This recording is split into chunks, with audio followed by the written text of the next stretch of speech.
Bien, y hemos llegado al primer bloque de preguntas. Axel, tenemos dos para vos. La primera dice, ¿qué intensidad de raleo recomiendan para el manejo del bosque patagónico con ganadería integrada?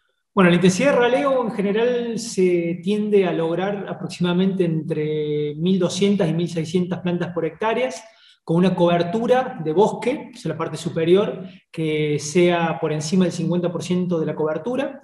Esa combinación de cobertura permite no solamente crecer el forraje por debajo del bosque nativo, sino que además permite, en el caso de la regeneración del bosque nativo, que se instale también.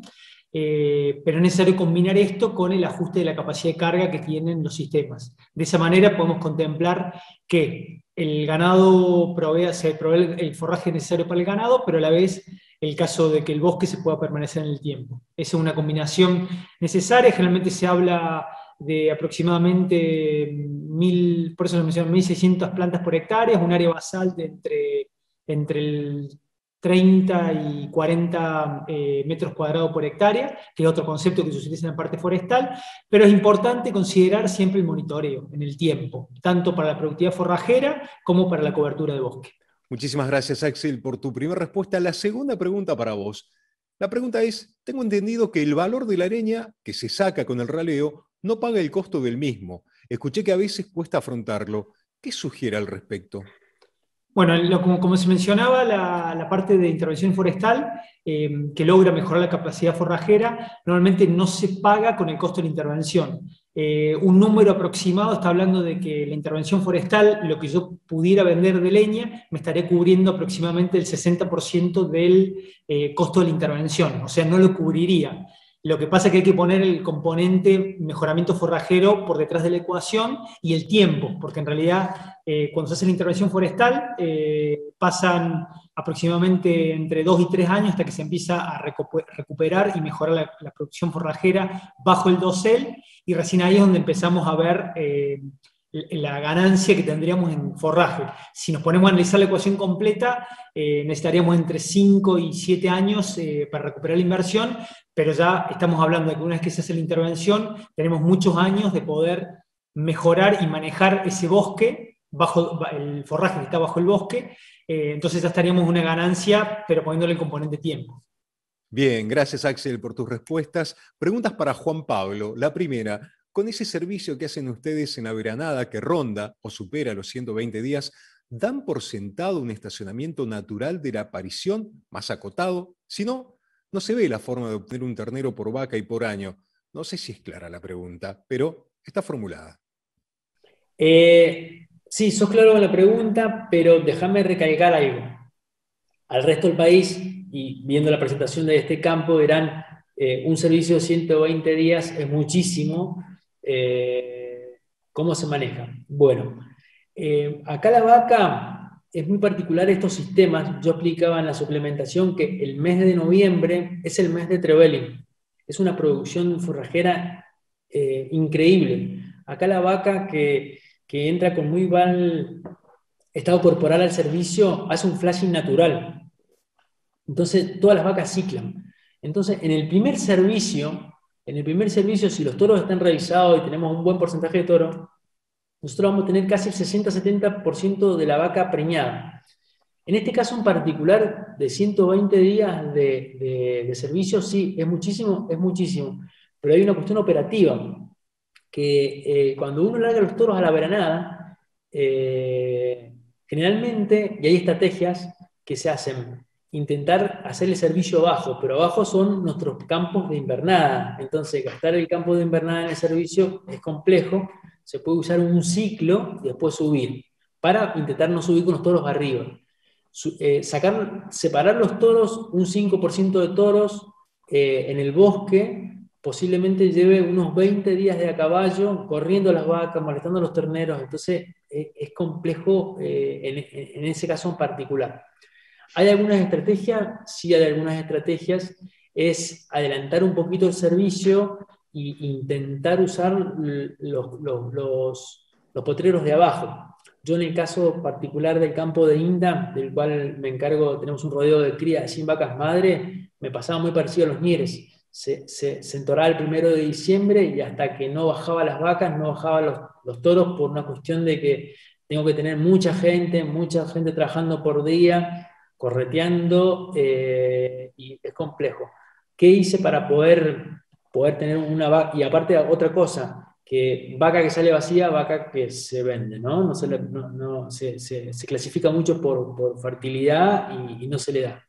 Entonces, no se le da, o sea, lo que sale vacía se vende. ¿Qué pasa en estos sistemas? ¿Cómo se pueden hacer? Bueno, una de las estrategias sería lo que te digo, adelantar unos 15 días, más de 15 días por año no se puede adelantar, muchos servicios y campos tan altos tampoco, porque después que yo tenga una aparición en pleno julio, no tengo nada que darle de comer a esa vaca cuando tenga su pico de lactancia. Lo que sí se puede adelantar unos 15 días y intentar, dependiendo del campo, hacer el servicio abajo y subir la vaca madre con su ternero sin toro. Es la forma que uno puede manejar 75 días, 90 días de servicio.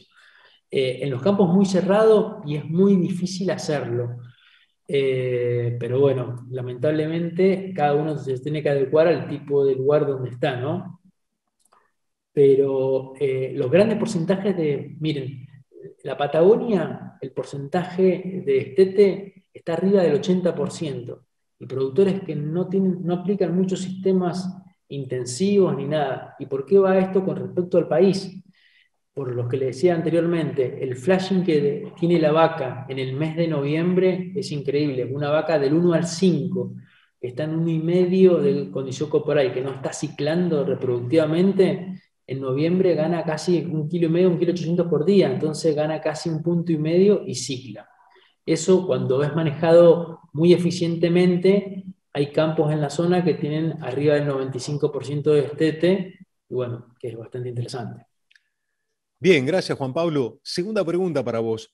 ¿Cuál es el manejo que sugieren para la recría de la vaquillona de reposición, futura madre, ya que en este proceso no es válido el mecanismo compensatorio? Bueno, la vaquillona de reposición es un punto de inflexión, es la base de nuestras futuras madres, así que ahí puedo contar un poquito cómo hacemos con la vaquillona.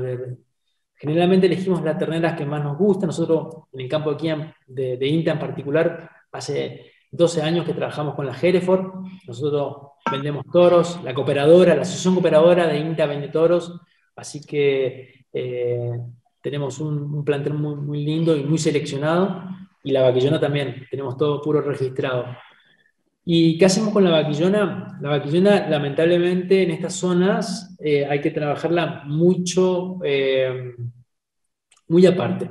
Más que una suplementación del 1%, es muy recomendable darle una suplementación, si tengo diferido, si tengo potreros diferidos, del 1,5%, porque hay algo que es importante, que no solamente yo quiero que me eche caja, sino que también quiero que todos sus órganos sexuales estén desarrollados, y así que las suplementaciones hacemos al 1,5%.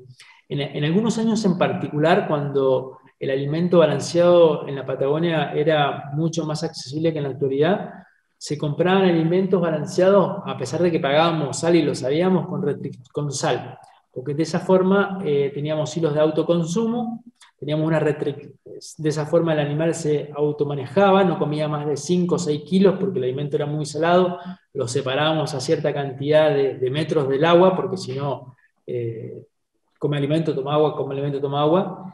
Y de esa forma llegamos al mes de noviembre con vaquillonas de 400 kilos. Nosotros durante mucho tiempo hacemos el primer servicio a los 15 meses, inseminamos, todos los vacíos se venden y queda preñado. Pero es un punto álgido esto también, porque queda preñada, pero su segundo ciclo, su segundo servicio es difícil, y tiene que volver a comer su segundo servicio, si no la vaquillona se cae. Y no cualquier persona en la Patagonia puede hacer servicio de 15 meses, porque el segundo servicio muchas veces el 50% se pierde. Así que en esta zona, y ya una cuestión personal, me parece que hay que hacer servicio de 24 o 27 meses para llegar con una buena carcasa. Con respecto a la pregunta tuya, sí, las suplementaciones tienen que ser del 1,5 para arriba, intentar usar proteínas brutas, proteínas verdaderas, speller de soja, speller de gilación.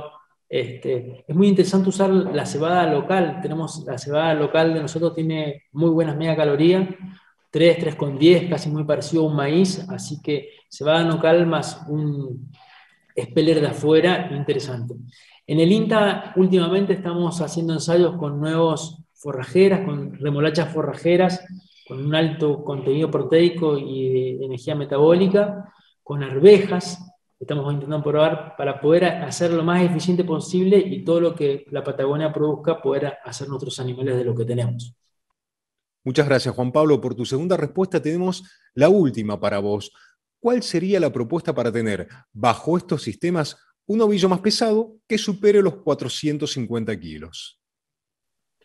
Bueno, para poder tener un novillo de 500 kilos que pueda llegar a ser de exportación, siendo que la Patagonia es libre de aftosa y podemos portar carne con hueso, habría que ser una suplementación mayor al 1%. Estos 90, 120 días que yo suplementaba con una ración, depende de la formulación, al 1% de su peso, bueno, debería suplementar casi el 2% de su peso vivo, cosa que la ganancia, que en octubre, que un animal en vez de que llegue con 2,40, llega aproximadamente con 2,70, 2,80, y ahí poderlo terminar a pasto. Es la única estrategia que podríamos lograr para en el mes de marzo, abril, tener un novillo de 4,50. Sería la única forma. Muchísimas gracias, Juan Pablo, por tus respuestas. Llega el turno de las preguntas para Cristina. Cristina, la primera dice, ¿cuánto me puede mejorar la producción agregar un sistema de riego? Pregunto porque los costos de hacerlo no son menores.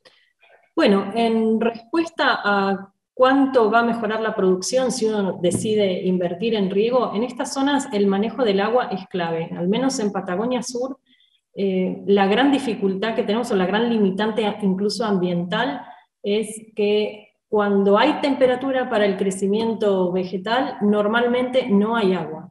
Entonces, disponer de la posibilidad de contar con agua y riego durante la temporada de crecimiento es clave, porque de esta manera además logramos generar como por así decir, estabilizar o podemos contar con una cantidad de pasto determinada que no va a depender de las precipitaciones que se den durante el verano. Y esto nos va a poder permitir generar una planificación mucho más organizada en el establecimiento.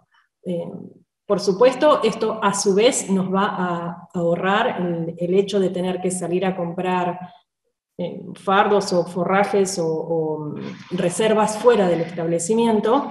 Y por otro lado, el tema del agua es el manejo del agua, es sumamente importante porque lejos de lo que quizás se piensa, en Patagonia el agua es escasa. Es muy abundante en invierno, sí, y durante la temporada de deshielo, pero después durante la temporada productiva, que es cuando se puede aprovechar la potencialidad del agua junto con la temperatura para que se pueda producir bien, normalmente no hay. Gracias, Cristina, por tu respuesta. Segunda pregunta para vos. Estoy pensando en implementar el riego, porque ya vi un campo que lo tiene con buen resultado, pero ¿cómo me va a impactar si el vecino también decide hacerlo? ¿Me va a sacar agua a mí? Bueno, cuando tenemos el recurso hídrico es un recurso que tiene que ser compartido. Si nosotros tenemos obras hídricas y que, por ejemplo, inician en campo de un vecino, no solo, digamos, hay que acordar el uso del recurso, sino que si el vecino también decide hacer obras hídricas, por supuesto va a tener que haber algún tipo de organización o algún tipo de turnado en torno al agua. El recurso hídrico en algunos lugares es más abundante que en otros, o sea, por supuesto esto depende de la localización de los establecimientos, pero siempre que haya algún conflicto donde empieza a generarse esta situación de vecinos compartiendo el mismo recurso, tienen que encontrar la manera de organizarse para que ambos puedan aprovechar el recurso. Y de la misma manera deberían también unir esfuerzos en mantener las obras que eso haya implicado, ¿no? Me parece que es central trabajar en conjunto, pensar que todos los productores tienen que tirar para el mismo lado, y cuando tiene que ver con el recurso hídrico es finito, y sí, hay que organizarse. Es la única alternativa que hay. Muchísimas gracias, Axel, gracias, Juan Pablo, y gracias, Cristina, por sus respuestas. Ahora continuamos esta jornada de esta manera.